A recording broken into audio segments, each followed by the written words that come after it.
Quotes. ಸರ್ಫಾ quotes. ಸರ್ಫಾ quotes ರವರ ಸುದೀರ್ಘ ಬಾಳಿಕೆಯ ಸುಂದರವೂ ಆದ ಜಲಾಧಾರಿತ ಪರಿಸರ ಸ್ನೇಹಿ ಪೇಂಟ್ಗಳನ್ನೇ ಬಳಸಿ. Sarfa luxury emulsion paint, odourless, low ವಿಒಸಿ,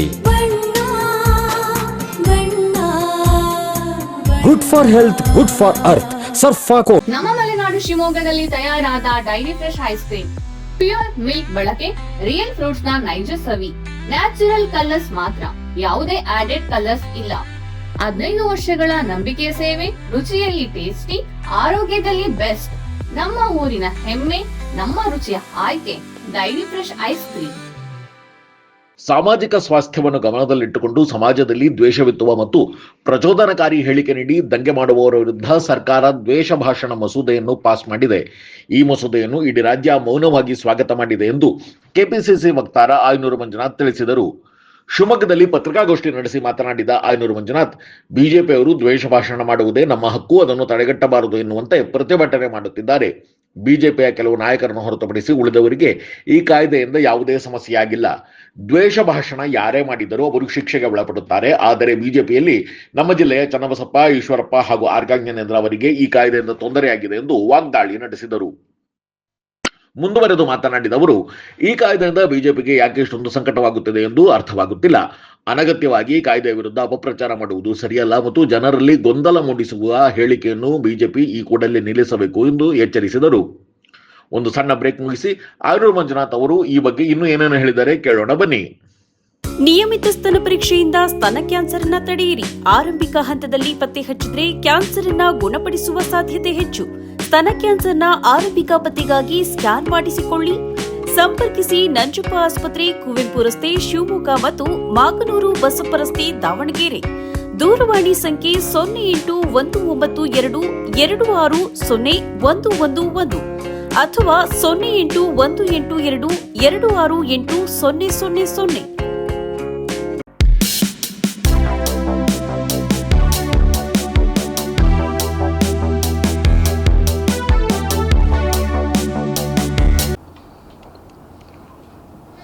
ಇತ್ತೀಚೆಗೆ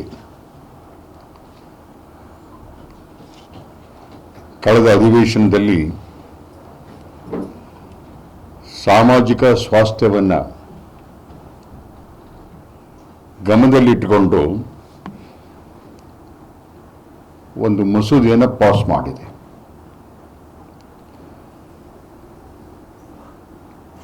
ಸಮಾಜದಲ್ಲಿ ದ್ವೇಷವನ್ನು ಬಿತ್ತತಕ್ಕಂಥ, ದ್ವೇಷದಿಂದ ಉದ್ರೇಕವನ್ನು ಉಂಟು ಮಾಡತಕ್ಕಂಥ, ಪರಸ್ಪರ ಸಂಘರ್ಷಕ್ಕೆ, ದಂಗೆ ಗಲಭೆಗಳಿಗೆ ಪ್ರಚೋದನೆ ನೀಡುವಂಥವರ ವಿರುದ್ಧ ಅಥವಾ ದ್ವೇಷ ಭಾಷಣವನ್ನು ಮಾಡುವಂಥವರ ವಿರುದ್ಧ ಒಂದು ಮಸೂದೆಯನ್ನು ಪಾಸ್ ಮಾಡಿದ್ದಾರೆ. ಇಡೀ ರಾಜ್ಯ ಅದನ್ನು ಸ್ವಾಗತ ಮಾಡಿದೆ ಮೌನವಾಗಿ. ಯಾರೂ ಅದನ್ನು ಪ್ರತಿಭಟಿಸಲಿಲ್ಲ, ಯಾರು ವಿರೋಧ ಮಾಡಿಲ್ಲ. ಬಿಜೆಪಿ ಪಕ್ಷವನ್ನು ಹೊರತುಪಡಿಸಿ ಎಲ್ಲರೂ ಕೂಡ ಅದನ್ನು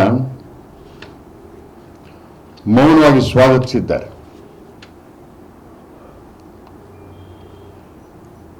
ವಿರೋಧ ಪಕ್ಷವಾಗಿರ್ತಕ್ಕಂಥ ಬಿಜೆಪಿಗೆ ಬಹಳ ದೊಡ್ಡ ಆತಂಕ ಆದವರ ತರಹ ದ್ವೇಷ ಭಾಷಣ ಮಾಡುವುದೇ ನಮ್ಮ ಹಕ್ಕು, ಅದು ಮೊಟಕಾಗ್ಬಿಟ್ಟಿದೆ ಅಂತಕ್ಕಂಥ ಆಕ್ರೋಶವನ್ನು ವ್ಯಕ್ತ ಮಾಡಿ ರಾಜ್ಯದಾದ್ಯಂತ ಪ್ರತಿಭಟನೆಯನ್ನು ಮಾಡ್ತಾ ಇದ್ದಾರೆ. ಆ ಪ್ರತಿಭಟನೆ ಮಾಡೋದ್ರ ಮೂಲಕ ಒಂದನ್ನು ತಮಗೆ ತಾವೇ ಒಪ್ಪಿಕೊಂಡಿದ್ದಾರೆ, ದ್ವೇಷ ಭಾಷಣ ಮಾಡುವುದು ನಮ್ಮ ಹಕ್ಕು, ಅದನ್ನು ತಡೆ ಹಿಡಿಬಾರದು, ನಮ್ಮ ಮೂಲಭೂತ ಹಕ್ಕಿಗೆ ಧಕ್ಕೆಯಾಗಿದೆ ಅಂತ. ಯಾವುದು ಮೂಲಭೂತ ಹಕ್ಕು? ದ್ವೇಷ ಭಾಷಣ ಮಾಡುವುದ? ಅದನ್ನು ತಮ್ಮ ಹಕ್ಕು ಅಂತ ಪ್ರತಿಪಾದನೆ ಮಾಡ್ತಾ ಇರತಕ್ಕಂಥ ಒಂದು ಬೇಜವಾಬ್ದಾರಿ ವರ್ತನೆಯನ್ನ ರಾಷ್ಟ್ರೀಯ ಪಕ್ಷವಾಗಿ BJP ಮಾಡ್ತಾ ಇರೋದನ್ನ ಖಂಡಿಸ್ತೇನೆ. ಭಾಷೆಯ ಬೌದ್ಧಿಕ ಬಡತನ ಇರೋ ಕಾರಣಕ್ಕೋಸ್ಕರ ಪದಗಳ ಮೇಲೆ ಹಿಡಿತ ಇಲ್ಲದೆ ಇರತಕ್ಕಂಥ ನಾಯಕರುಗಳಿಗೆ ಯಾರು ಮಾತನಾಡುವಾಗ ಸಿದ್ದರಾಮಯ್ಯನವರ ತಲೆಯನ್ನು ಕಡಿದು ಬಿಡುತ್ತೇನೆ, ರುಂಡ ಚೆಂಡಾಡುತ್ತೇನೆ ಅನ್ನುವಂಥವರಿಗೆ, ನಮ್ಮ ಕೈಲಿ ಕತ್ತಿ ಕೊಡಿ ಕುರಿಗಳು ಕಡ್ದಂಗೆ ಕಡಿದು ಬಿಡ್ತೇವೆ ಅನ್ನಕ್ಕಂಥವ್ರಿಗೆ, ಸದನದಲ್ಲಿ ಭಾಷೆ ಹಿಡಿತ ಇಲ್ಲದೆ ಪ್ರಾಸ್ಟಿಟ್ಯೂಟ್ ಅಂತ ಮಾತನಾಡುವವರಿಗೆ,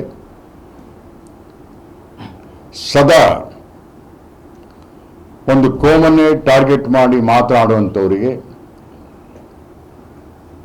ಬಾಯಿಗೆ ಬೀಗ ಹಾಕಿದಂಗಾಗಿದೆ. ನಾನು ಹಿಂದೊಮ್ಮೆ ಹೇಳ್ತಾ ಇದ್ದೇನೆ, ಫ್ಲೆಕ್ಸಿಗಳನ್ನು ಕೂಡ ಹಾಕಿದ್ದೆ, ಹರಕು ಬಾಯಿಗಳಿಗೆ ಹೊಲಿಗೆ ಬೀಳಬೇಕು ಅಂತ. ಈ ಮಸೂದೆಯ ಮೂಲಕ ಆ ಥರ ಲಂಗು ಲಗಾಮಿಲ್ಲದೆ ಮಾತನಾಡ್ತಕ್ಕಂಥವರ ನಾಲಿಗೆಗೆ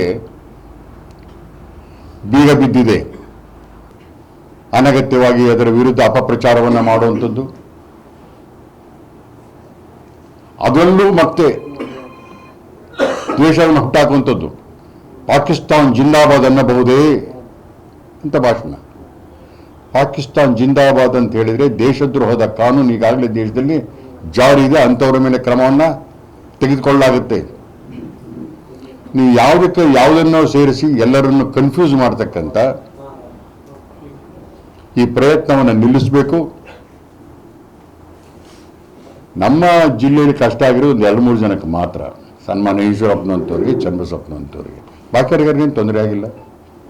ನಮ್ಮ ಜ್ಞಾನೇಂದ್ರ ಅಂತವರು ಪೊಲೀಸ್ ಇಲಾಖೆಯನ್ನೇ ನಾಯಿಗಳು ಅಂತ ಕರೆದರು. ಒಂದು ಪೊಲೀಸ್ ಇಲಾಖೆಯ ಸಮುದಾಯವನ್ನೇ ಆ ಥರದ ನಿಂದನೆಗೆ ಒಳಪಡಿಸಿದಾಗ ಪ್ರಶ್ನೆ ಮಾಡುವಂಥ ಕಾನೂನುಗಳು ಬಂದರೆ ಅದು ತಪ್ಪೇ.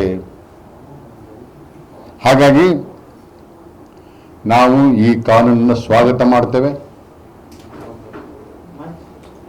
ಬಿಜೆಪಿಯ ಈ ಪ್ರತಿಭಟನೆಯನ್ನು ನಾವು ಖಂಡಿಸ್ತೇವೆ.